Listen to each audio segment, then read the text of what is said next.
Hallelujah. ഞങ്ങൾ വിശ്വസിക്കുന്നു എന്ന ഷെക്കിന അമേരിക്കയുടെ ഈ പ്രോഗ്രാമിലേക്ക് ഒരിക്കൽ കൂടി വചനം ഷെയർ ചെയ്യാൻ തന്ന ഈ അവസരത്തെ ഓർത്ത് ഈശോയ്ക്ക് നന്ദി പറയുന്നു. Price the Lord. ഹല്ലേലൂയ. നമുക്കല്പം പ്രാർത്ഥിക്കാം. പരിശുദ്ധാത്മാവേ, എഴുന്നള്ളി വരണമേ. അങ്ങേ ഇഷ്ടദാസിയായ പരിശുദ്ധ കന്യകാമറിയത്തിൻ്റെ വിമല ഹൃദയത്തിൻ്റെ ശക്തമായ മധ്യസ്ഥതയാൽ എഴുന്നള്ളി വരണമേ. ഞങ്ങളിൽ വന്ന് വസിക്കണമേ. നന്മ നിറഞ്ഞ മറിയമേ, സ്വസ്തി. കർത്താവ് അങ്ങയുടെ കൂടെ സ്ത്രീകളിൽ അങ്ങ് അനുഗ്രഹിക്കപ്പെട്ടവളാകുന്നു. അങ്ങയുടെ ഉദരത്തിൻ ഫലമായ ഈശോ അനുഗ്രഹിക്കപ്പെട്ടവനാകുന്നു. പരിശുദ്ധ മറിയമേ, തമ്പുരാൻ്റെ അമ്മേ, പാപികളായ ഞങ്ങൾക്ക് വേണ്ടി ഇപ്പോഴും ഞങ്ങളുടെ മരണസമയത്തും തമ്പുരാനോട് അപേക്ഷിച്ചോളണമേ. ആമേൻ. പിതാവിനും പുത്രനും പരിശുദ്ധാത്മാവിനും സ്തുതി, ആദിയിലെ പോലെ ഇപ്പോഴും എപ്പോഴും എന്നേക്കും. ആമേൻ. Praise the Lord. ഹല്ലേലൂയ.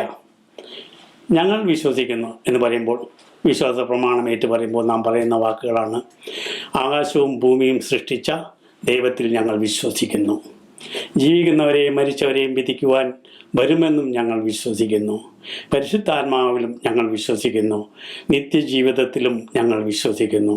അപ്പോൾ ഇന്ന് നാം ചിന്തിക്കുന്നത് പരിശുദ്ധാത്മാവിനെ കുറിച്ചാണ്. Price the Lord. ഹല്ലേലൂയ. ഉൽപ്പത്തി പുസ്തകം 1-ാം അധ്യായം 1, 2, 3 വാക്യങ്ങൾ.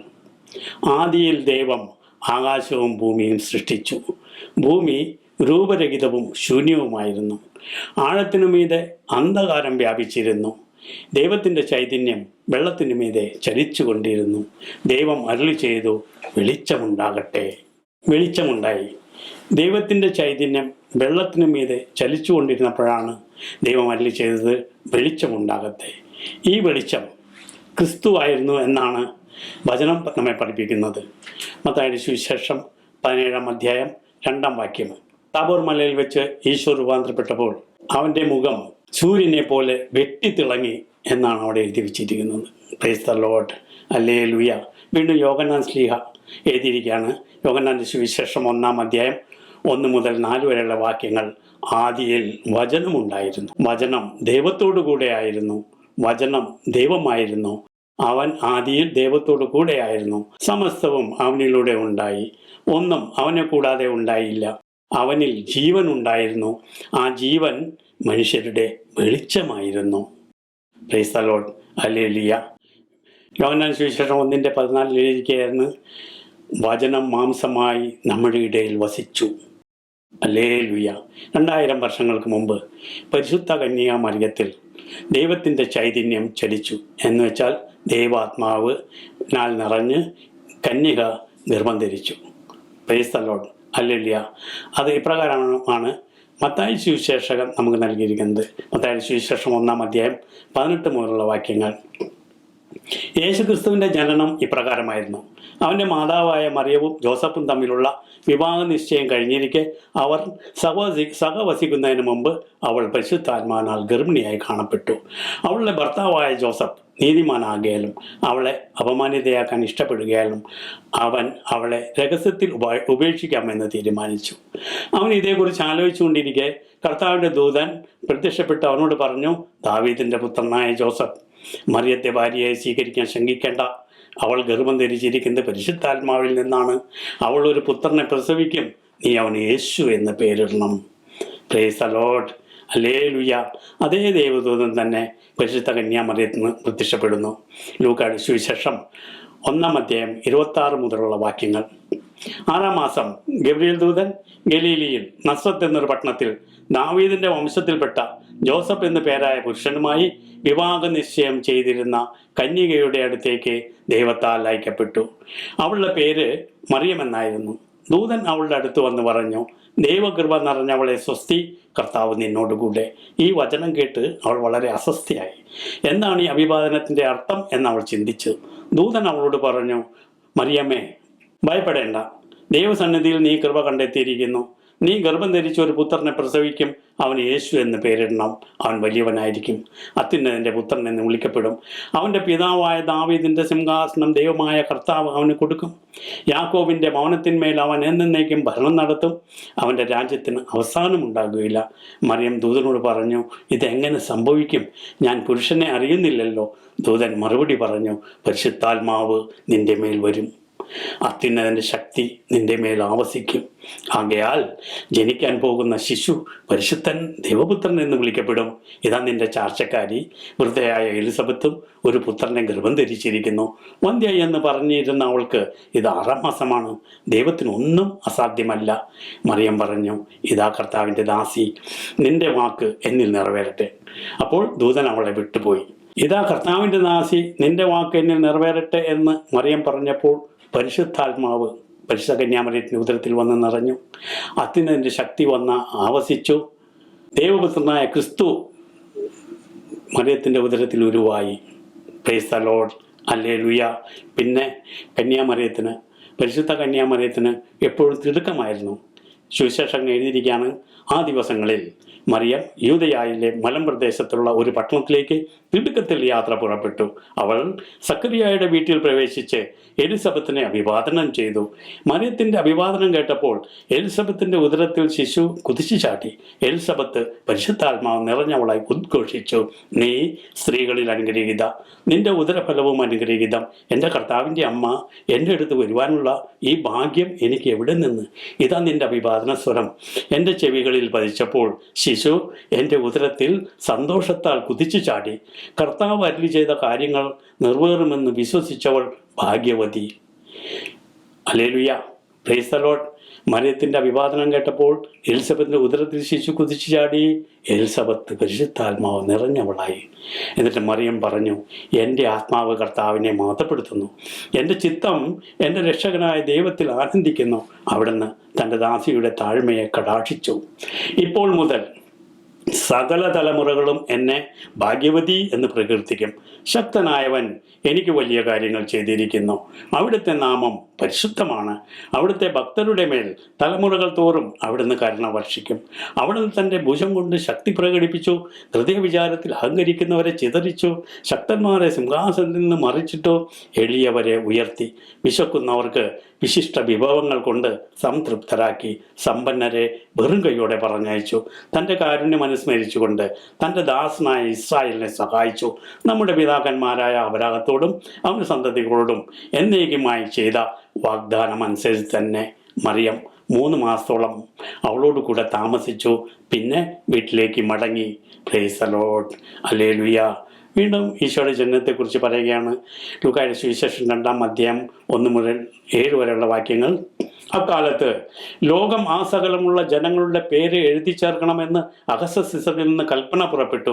കിരീനിയോ സിറിയയിൽ ദേശാധിപതി ആയിരിക്കുമ്പോൾ ആദ്യത്തെ ഈ പേരെഴുത്ത് നടന്നു. പേരെഴുതിക്കാനായി ഓരോരുത്തരും താന്താങ്ങളുടെ നഗരത്തിലേക്ക് പോയി. ജോസഫ് ദാവീദിൻ്റെ കുടുംബത്തിലും വംശത്തിലും പെട്ടവനായിരുന്നതിനാൽ പേരെഴുതിക്കാനായി ഗലീലിയിലെ പട്ടണമായ നസറത്തിൽ നിന്ന് യൂദയായിൽ ദാവീദിൻ്റെ പട്ടണമായ ബെത്ലഹേമിലേക്ക് ഗർഭിണിയായ ഭാര്യ മറിയത്തോടു കൂടെ പോയി. അവിടെ ആയിരിക്കുമ്പോൾ അവൾക്ക് പ്രസവ സമയമെടുത്തു. അവൾ തൻ്റെ കടിഞ്ഞൂൽ പുത്രനെ പ്രസവിച്ചു. പിള്ള കച്ചയിൽ പൊതിഞ്ഞു, പുൽത്തൊട്ടിയിൽ കിടത്തി. കാരണം സത്രത്തിൽ അവർക്ക് സ്ഥലം ലഭിച്ചില്ല. Price the Lord, hallelujah. വീണ്ടും ശിമയോന്റെ പ്രവചനത്തെക്കുറിച്ച് പറയുകയാണ്. ലൂക്കാ സുവിശേഷം 2-ാം അധ്യായം 21 മുതലുള്ള വാക്യങ്ങൾ. ശിശുവിൻ്റെ പരിശോധനയുള്ള 8-ാം ദിവസമായപ്പോൾ അവൻ ഗർഭത്തിൽ ഉരുവാകുന്നതിന് മുമ്പ് ദൂതൻ നിർദ്ദേശിച്ചിരുന്ന യേശു എന്ന പേര് അവന് നൽകി. മോശയുടെ നിയമം അനുസരിച്ച് ശുദ്ധീകരണ സ്ഥലത്തിനുള്ള സമയം പൂർത്തിയായപ്പോൾ അവർ അവനെ കർത്താവിന് സമർപ്പിക്കാൻ ജെറുസലേമിലേക്ക് കൊണ്ടുപോയി. കടിഞ്ഞൂൽ പുത്രന്മാരൊക്കെയും കർത്താവിൻ്റെ പരിശുദ്ധൻ എന്ന് വിളിക്കപ്പെടണമെന്നും ഒരു ജോഡി ചങ്ങാലികളെയോ 2 പ്രാവിൻ കുഞ്ഞുങ്ങളെയോ ബലിയർപ്പിക്കണമെന്നും കർത്താവിൻ്റെ നിയമത്തിൽ പറഞ്ഞതനുസരിച്ചാണ് അവർ അങ്ങനെ ചെയ്തത്. ജെറുസലേമിൽ ശിമയോൻ എന്നൊരുവൻ ജീവിച്ചിരുന്നു. അവൻ നീതിമാനും ദൈവഭക്തനും ഇസ്രായേലിന്റെ ആശ്വാസം പ്രതീക്ഷിക്കുന്നവനുമായിരുന്നു. പരിശുദ്ധാത്മാവ് അവന്റെ മേലുണ്ടായിരുന്നു. കർത്താവിന്റെ അഭിഷേകത്തിനെ കാണുന്നതുവരെ മരിക്കുകയില്ല എന്ന് പരിശുദ്ധാത്മാവ് അവന് വെളിപ്പെടുത്തിയിരുന്നു. പരിശുദ്ധാത്മാവിന്റെ പ്രേരണയാൽ അവൻ ദേവാലയത്തിലേക്ക് വന്നു. നിയമപ്രകാരമുള്ള അനുഷ്ഠാനങ്ങൾക്കായി ശിശുവായ യേശുവിനെ മാതാപിതാക്കന്മാർ ദേവാലയത്തിലേക്ക് കൊണ്ടുവന്നു. ശിമയോൻ ശിശുവിനെ കയ്യിലെടുത്ത് ദൈവത്തെ സ്തുതിച്ചുകൊണ്ട് പറഞ്ഞു, കർത്താവേ, അവിടുത്തെ വാഗ്ദാനം അനുസരിച്ച് ഇപ്പോൾ ഈ ദാസനെ സമാധാനത്തിൽ വിട്ടയക്കണമേ. എന്തെന്നാൽ സകല ജനത്തിനും വേണ്ടി അങ്ങ് ഒരുക്കിയിരിക്കുന്ന രക്ഷ എൻ്റെ കണ്ണുകൾ കണ്ടു കഴിഞ്ഞു. അത് വിജാതിയർക്ക് വെളിപാടിൻ്റെ പ്രകാശവും അവിടുത്തെ ജനമായ ഇസ്രായേലിൻ്റെ മഹിമയുമാണ്. അവനെക്കുറിച്ച് പറയപ്പെട്ടതെല്ലാം കേട്ട് അവൻ്റെ പിതാവും മാതാവും അത്ഭുതപ്പെട്ടു. ശിമയോൻ അവനെ അനുഗ്രഹിച്ചുകൊണ്ട് അവൻ്റെ അമ്മയായ മറിയത്തോട് പറഞ്ഞു, ഇവൻ ഇസ്രായേലിൽ പലരുടെയും വീഴ്ചയ്ക്കും ഉയർച്ചയ്ക്കും കാരണമാകും. ഇവൻ വിവാദ വിഷയമായ അടയാളമായിരിക്കും. അനേകരുടെ ഹൃദയ വിചാരങ്ങൾ വെളിപ്പെടും. നിന്റെ ഹൃദയത്തിലൂടെ ഒരു വാൾ തുളച്ചു കയറുകയും ചെയ്യും. പണുവേലിൻ്റെ പുത്രിയും ആശേർ വംശജയുമായ അന്ന എന്നൊരു പ്രവാചികയും അവിടെ ഉണ്ടായിരുന്നു. ഇവൾ കന്യകാപ്രായം മുതൽ 7 വർഷം ഭർത്താവിനോടൊത്ത് ജീവിച്ച് 84 വയസ്സായ ഈ വിധവ ദേവാലയം വിട്ടുപോകാതെ രാപകൽ ദൈവത്തെ സ്തുതിച്ചുകൊണ്ട് ഉപവാസത്തിലും പ്രാർത്ഥനയിലും കഴിയുകയായിരുന്നു. അവൾ അപ്പോൾ തന്നെ മുമ്പോട്ട് വന്ന് ദൈവത്തെ സ്തുതിക്കുകയും ജെറുസലേമിൽ രക്ഷ പ്രതീക്ഷിച്ചുകൊണ്ടിരുന്ന എല്ലാവരോടും ശിശുവിനെ കുറിച്ച് സംസാരിക്കുകയും ചെയ്തു. എല്ലാം നിവർത്തിച്ച് കർത്താവിൻ്റെ നിയമപ്രകാരം എല്ലാം നിവർത്തിച്ച ശേഷം അവർ സ്വനഗരമായ ഗലീലയിലെ നസ്രത്തിലേക്ക് മടങ്ങി. ശിശു വളർന്നു, ജ്ഞാനം നിറഞ്ഞു, ശക്തനായി. ദൈവത്തിൻ്റെ കൃപ അവൻ്റെ മേലുണ്ടായിരുന്നു. Praise the Lord. Hallelujah. Thank you Jesus. Hallelujah. വീണ്ടും അപ്പോസ്തല പ്രവർത്തനം 1-ാം അധ്യായം 8-ാം വാക്യത്തിൽ യേശു പറഞ്ഞു, പരിശുദ്ധാത്മാവ് വന്നു കഴിയുമ്പോൾ നിങ്ങൾ ശക്തി പ്രാപിക്കും.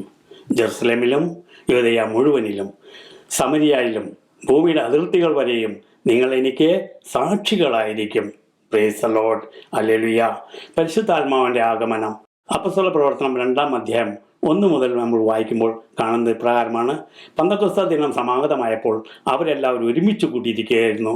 കൊടുങ്കാറ്റടിക്കുന്നത് പോലൊരു ശബ്ദം ആകാശത്തു നിന്നുണ്ടായി.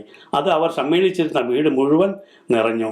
അഗ്നിജാലകൾ പോലുള്ള നാവുകൾ തങ്ങൾ ഓരോരുത്തരുടെ മേൽ വന്നു നിൽക്കുന്നതായി അവർ കണ്ടു. അവരെല്ലാവരും പരിശുദ്ധാത്മാവിനാൽ നിറഞ്ഞു. ആത്മാവ് കൊടുത്ത ഭാഷണപരം അനുസരിച്ച് അവർ വിവിധ ഭാഷകളിൽ സംസാരിക്കാൻ തുടങ്ങി.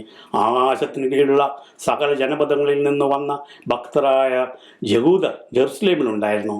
ആരവമുണ്ടായപ്പോൾ ജനം ഒരുമിച്ച് കൂടുകയും തങ്ങൾ ഓരോരുത്തരുടെയും ഭാഷകളിൽ അപ്പോസ്തലന്മാർ സംസാരിക്കുന്നത് കേട്ട് അത്ഭുതപ്പെടുകയും ചെയ്തു. അവർ വിസ്മയഭരിതരായി പറഞ്ഞു, ഈ സംസാരിക്കുന്നവരെല്ലാം ഗലീലരല്ലേ? നാം എല്ലാവരും താങ്കളുടെ ഭാഷകളിൽ ശ്രവിക്കുന്നത് എങ്ങനെ? Price the Lord. ഹല്ലേലൂയ. അപ്പോസ്തല പ്രവർത്തനം 2-ാം അധ്യായം 13 മുതലുള്ള വാക്യങ്ങൾ എഴുതിയിരിക്കുന്നു.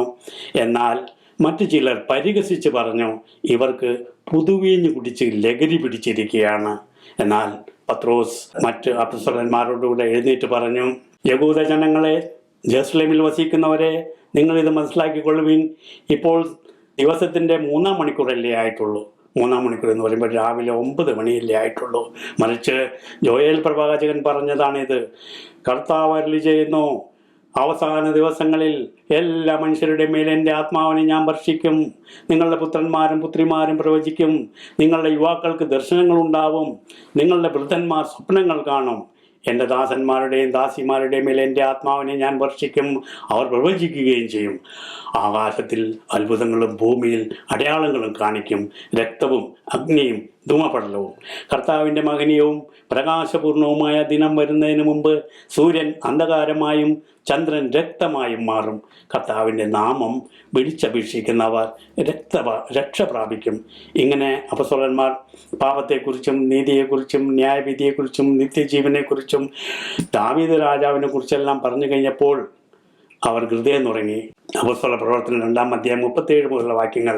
അവർ ഹൃദയം നുറുകിക്കൊണ്ട് അപ്പോസ്തലന്മാർ പത്രോസിനോടും മറ്റ് അപ്പോസ്തലന്മാരോടും ചോദിച്ചു, സഹോദരരെ, ഞങ്ങൾ എന്താണ് ചെയ്യേണ്ടത്? പത്രോസ് പറഞ്ഞു, നിങ്ങൾ പശ്ചാത്താപിക്കുവിൻ, പാപമോചനത്തിനായി യേശുക്രിസ്തുവിൻ്റെ നാമത്തിൽ സ്നാനം സ്വീകരിക്കുവിൻ, പരിശുദ്ധാത്മാവിൻ്റെ ദാനം നിങ്ങൾക്ക് ലഭിക്കും. ഇത് നിങ്ങൾക്കും നിങ്ങളുടെ സന്താനങ്ങൾക്കും വിദൂരസ്ഥർക്കും നമ്മുടെ കർത്താവ് തൻ്റെ അടുത്തേക്ക് വിളിക്കുന്ന എല്ലാവർക്കും ഉള്ളതാണ്. അവൻ മറ്റു പല വചനങ്ങളാൽ അവർക്ക് സാക്ഷ്യം നൽകുകയും ഈ ദുഷിച്ച തലമുറയിൽ നിന്ന് നിങ്ങളെ തന്നെ രക്ഷിക്കുകയും എന്ന് അവരോട് ഉപദേശിച്ചു. വചനം കേട്ടവർ സ്നാനം സ്വീകരിച്ചു. ആ ദിവസം തന്നെ 3000-ഓളം പേർ അവരോടുകൂടെ ചേർന്നു. അവർ അപ്പോസ്തലന്മാരുടെ പ്രബോധനം, കൂട്ടായ്മ, അപ്പമുറിക്കൽ, പ്രാർത്ഥന എന്നിവയിൽ സദാ താല്പര്യപൂർവ്വം പങ്കുചേർന്നു. ഏക മനസ്സോടെ അവരുടെ സ്വത്തുക്കളും വസ്തുക്കളും വക വിറ്റ് ആവശ്യാനുസരണം പങ്കുവയ്ക്കുകയും ചെയ്തു. രക്ഷ പ്രാപിക്കുന്നവരെ കർത്താവ് അനുദിനം അവരുടെ ഗണത്തിൽ ചേർത്തുകൊണ്ടിരുന്നു.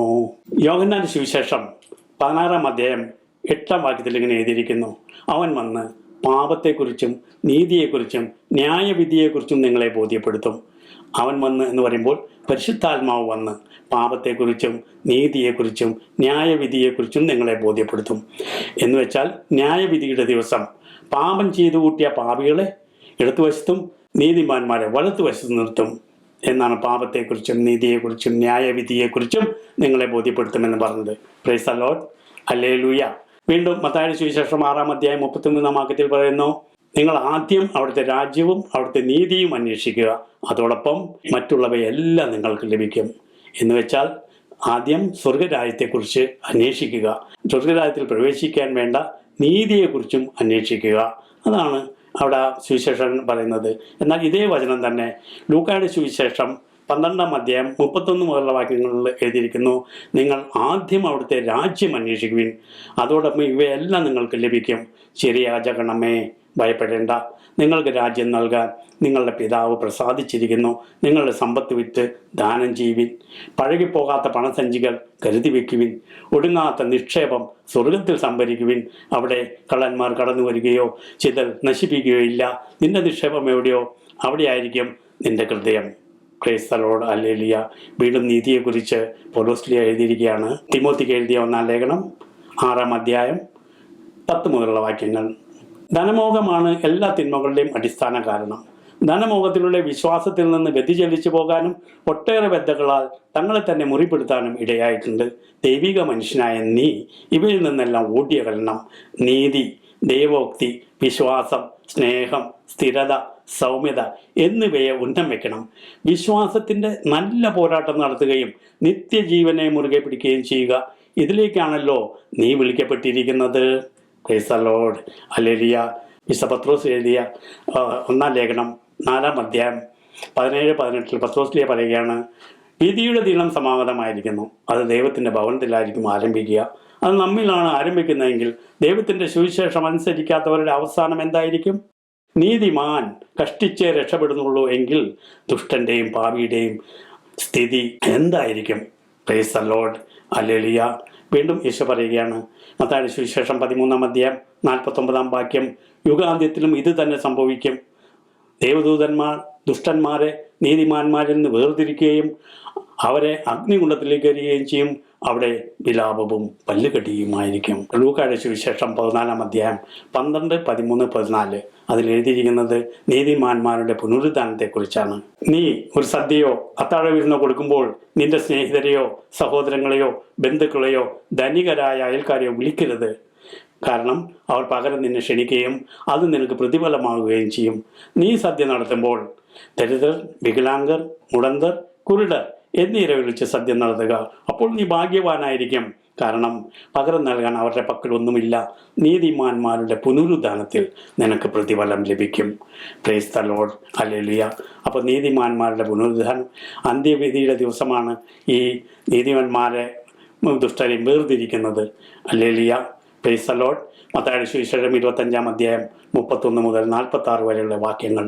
മനുഷ്യപുത്രൻ എല്ലാ ദൂതന്മാരോടും കൂടെ മഹത്വത്തിൽ എഴുന്നള്ളുമ്പോൾ അവൻ തൻ്റെ മഹിമയുടെ സിംഹാസനത്തിൽ ഉപവിഷ്ടനാകും. അവൻ്റെ മുമ്പിൽ എല്ലാ ജനതകളും ഒരുമിച്ച് കൂട്ടപ്പെടും. ഇടയൻ ചെമ്മരിയാടുകളെ കോലാടിൽ നിന്ന് വേർതിരിക്കുന്ന പോലെ അവൻ അവരെ തമ്മിൽ വേർതിരിക്കും.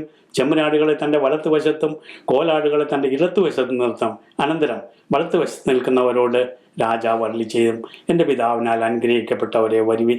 ലോകസ്ഥാപനം മുതൽ നിങ്ങൾക്കായി സജ്ജമാക്കിയിരിക്കുന്ന രാജ്യം അവകാശമാക്കുവിൻ. എന്തെന്നാൽ എനിക്ക് വിശന്നു, നിങ്ങൾ ഭക്ഷിക്കാൻ തന്നു. എനിക്ക് ദാഹിച്ചു, നിങ്ങൾ കുടിക്കാൻ തന്നു. ഞാൻ പരദേശിയായിരുന്നു, നിങ്ങൾ എന്നെ സ്വീകരിച്ചു. ഞാൻ നഗ്നനായിരുന്നു, നിങ്ങൾ എന്നെ ഉടുപ്പിച്ചു. ഞാൻ രോഗിയായിരുന്നു, നിങ്ങൾ എന്നെ സന്ദർശിച്ചു. ഞാൻ കാരാഗൃഹത്തിലായിരുന്നു, നിങ്ങൾ എൻ്റെ അടുത്ത് വന്നു. അപ്പോൾ നീതിമാന്മാർ ഇപ്രകാരം പറയും, കർത്താവേ, നിന്നെ വിശക്കുന്നവനായി കണ്ട് ഞങ്ങൾ ആഹാരം നൽകിയതും ദാഹിക്കുന്നവനായി കണ്ട് കുടിക്കാൻ നൽകിയതും എപ്പോൾ? നിന്നെ പരദേശിയായി കണ്ട് സ്വീകരിച്ചതും നഗ്നനായി കൊണ്ട് ഉടുപ്പിച്ചതും എപ്പോൾ? നിന്നെ രോഗാവസ്ഥയിലോ കാരാഗൃഹത്തിലോ വന്ന് സന്ദർശിച്ചപ്പോൾ? രാജാവ് മറുപടി പറയും, സത്യമായി ഞാൻ നിങ്ങളോട് പറയുന്നു, എൻ്റെ ഈ ഏറ്റവും എളിയ സഹോദരന്മാരിൽ ഒരുവന് നിങ്ങളിത് ചെയ്തപ്പോൾ എനിക്ക് തന്നെയാണ് ചെയ്തു തന്നത്. അനന്തരം ഇടതുവശത്ത് നിൽക്കുന്നവരോട് പറയും, ശപിക്കപ്പെട്ടവരെ, എന്നിൽ നിന്ന് അകന്ന് പിശാചിനും അവൻ്റെ ദൂതന്മാർക്കും സജ്ജമാക്കിയിരിക്കുന്ന നിത്യാഗ്നിയിലേക്ക് പോകുവിൻ. എന്തെന്നാൽ എനിക്ക് വിശന്നോ, നിങ്ങൾ ഭക്ഷിക്കാൻ തന്നില്ല. എനിക്ക് ദാഹിച്ചു, നിങ്ങൾ കുടിക്കാൻ തന്നില്ല. ഞാൻ പരദേശിയായിരുന്നു, നിങ്ങൾ എന്നെ സ്വീകരിച്ചില്ല. ഞാൻ നഗ്നനായിരുന്നു, നിങ്ങൾ എന്നെ ഉടുപ്പിച്ചില്ല. ഞാൻ രോഗാവസ്ഥയിലും കാരാഗൃഹത്തിലുമായിരുന്നു, നിങ്ങൾ എൻ്റെ അടുത്ത് വന്നില്ല. അപ്പോൾ അവർ ചോദിക്കും, കർത്താവേ, നിന്നെ വിശക്കുന്നവനോ ദാഹിക്കുന്നവനോ പരദേശിയോ നഗ്നനോ രോഗിയോ കാരാഗൃഹത്തിൽ കഴിയുന്നവനോ ആയി കണ്ടതും നിന്നെ ശുശ്രൂഷിക്കാതിരുന്നതും എപ്പോൾ? സത്യമായി ഞാൻ നിങ്ങളോട് പറയുന്നു, എൻ്റെ ഈ ഏറ്റവും എളിയവരിൽ ഒരുവന് നിങ്ങളിത് ചെയ്യാതിരുന്നപ്പോൾ എനിക്ക് തന്നെയാണ് ചെയ്യാതിരുന്നത്. ഇവർ നിത്യശിക്ഷയിലേക്കും നീതിമാന്മാർ നിത്യജീവനിലേക്കും പ്രവേശിക്കും. Price the Lord. ഹല്ലേലൂയ. അപ്പോൾ നമ്മുടെ എല്ലാവരുടെയും ലക്ഷ്യം സ്വർഗരാജ്യമാണ്. അപ്പോൾ ഈശോ പറയുകയാണ്, ലൂക്കായുടെ സുവിശേഷം 7-ാം അധ്യായം 21 മുതലുള്ള വാക്യങ്ങൾ, കർത്താവേ കർത്താവേ എന്ന് എന്നോട് വിളിച്ചപേക്ഷിക്കുന്നവനല്ല, എൻ്റെ സ്വർഗസ്ഥനായ പിതാവിൻ്റെ ഇഷ്ടം നിറവേറ്റുന്നവനാണ് സ്വർഗരാജ്യത്തിൽ പ്രവേശിക്കുക. അന്ന് എന്ന് പറയുമ്പോൾ വിധിയുടെ ദിവസം, അന്ന് പലരും എന്നോട് ചോദിക്കും, കർത്താവേ കർത്താവേ, നിന്റെ നാമത്തിൽ പ്രവചിച്ചു, നിന്റെ നാമത്തിൽ പിശാചുക്കളെ പുറത്താക്കി, നിന്റെ നാമത്തിൽ നിരവധിയായ അത്ഭുതങ്ങൾ ഞങ്ങൾ ചെയ്തില്ലേ? പ്രവചന വരമുണ്ടായിരുന്നു, പിശാചുക്കളെ പുറത്താക്കാനുള്ള വരമുണ്ടായിരുന്നു, നിരവധിയായ അത്ഭുതങ്ങൾ ചെയ്യാനുള്ള വരമുണ്ടായിരുന്നു. പക്ഷേ ഈശോ പറയുന്നു, ഞാൻ നിങ്ങളെ ഒരിക്കലും അറിഞ്ഞിട്ടില്ല, അനീതി പ്രവർത്തിക്കുന്നവരെ എന്നിൽ നിന്ന് അകന്നു പോകുവിൻ. എൻ്റെ ഈ വചനങ്ങൾ കേൾക്കുകയും അതനുസരിക്കുകയും ചെയ്യുന്നവൻ പാറമേൽ ഭവനം പണിത വിവേകമതിയായ മനുഷ്യൻ തുല്യനായിരിക്കും. മഴ പെയ്തു, വെള്ളപ്പൊക്കമുണ്ടായി, കാറ്റൂതി, അത് ആ ഭവനത്തിന്മേൽ ആഞ്ഞടിച്ചു, അത് വീണില്ല, കാരണം അത് പാറമേൽ സ്ഥാപിതമായിരുന്നു. എന്നാൽ എൻ്റെ ഈ വചനങ്ങൾ കേൾക്കുകയും അതനുസരിക്കാതിരിക്കുകയും ചെയ്യുന്നവൻ മണൽ പുറത്ത് ഭവനം പണിത ഭോഷൻ. മഴ പെയ്തു, വെള്ളപ്പൊക്കമുണ്ടായി, കാറ്റൂതി, അത് ആ ഭവനത്തിന്മേൽ ആഞ്ഞടിച്ചു, അത് വീണുപോയി, അതിൻ്റെ വീഴ്ച വലുതായിരുന്നു. Price the Lord. ഹല്ലേലൂയ. അപ്പോൾ നമ്മൾ ഏത് വചനമാണ് അനുസരിക്കേണ്ടത്? ഏത് കൽപ്പനയാണ് അനുസരിക്കേണ്ടത്? മത്തായിയുടെ സുവിശേഷം 22-ാം അധ്യായം 36 മുതലുള്ള വാക്യങ്ങളിൽ എഴുതിയിരിക്കുന്നു, ഒരു നിയമത്തിന് എഴുന്നേറ്റ് നിന്ന് ഈശോയെ പരീക്ഷിച്ചുകൊണ്ട് ചോദിച്ചു, ഒരു നിയമത്തിലെ അതിപ്രധാനമായ കൽപ്പന ഏതാണ്? നീ നിന്റെ ജപമായ കർത്താവിനെ പൂർണ്ണ ഹൃദയത്തോടും പൂർണ്ണാത്മാവോടും പൂർണ്ണ മനസ്സോടും കൂടെ സ്നേഹിക്കുക. ഇതാണ് പ്രധാനവും പ്രഥമവുമായ കൽപ്പന. രണ്ടാമത്തെ കൽപ്പന ഇതിന് തുല്യം തന്നെ, അതായത് നിന്നെപ്പോലെ തന്നെ നിന്റെ അയൽക്കാരനെ സ്നേഹിക്കുക. ഈ 2 കൽപ്പനകളിൽ സമസ്ത നിയമവും പ്രവാചകന്മാരും അധിഷ്ഠിതമായിരിക്കുന്നു. Praise the Lord. ഹല്ലേലൂയ. അപ്പോൾ നമ്മുടെ ഈശോ പ്രധാനമായിട്ട് പറയുന്നത്, ദൈവത്തിനെ എങ്ങനെ സ്നേഹിക്കുന്നോ അതിന് തുല്യം തന്നെ നിന്റെ അയൽക്കാരനെ സ്നേഹിക്കുക. ആരാണ് എൻ്റെ അയൽക്കാരൻ എന്ന് ചോദിച്ചാൽ നല്ല സമയക്കാരൻ്റെ ഉപമയാണ് ഈശോ നമുക്ക് തന്നിരിക്കുന്നത്. Price the Lord. Hallelujah. Thank you Jesus. Glory Jesus. Hallelujah. ഒരിക്കൽ കൂടി ഞങ്ങൾ വിശ്വസിക്കുന്നു എന്ന ഈ പ്രോഗ്രാമിൽ ഒരിക്കൽ കൂടി സംസാരിക്കാൻ തന്ന അവസരത്തിലെടുത്ത് ഈശോയ്ക്ക് നന്ദി പറയുന്നു. എല്ലാവരും പരിശുദ്ധാത്മാവിനാൽ നിറച്ച് അനുഗ്രഹിക്കണമെന്ന് പ്രാർത്ഥിച്ചുകൊണ്ട് നിത്യം പിതാവും പുത്രനും പരിശുദ്ധാത്മാവുമായ ദൈവത്തിന് സ്തുതി. ആമേൻ.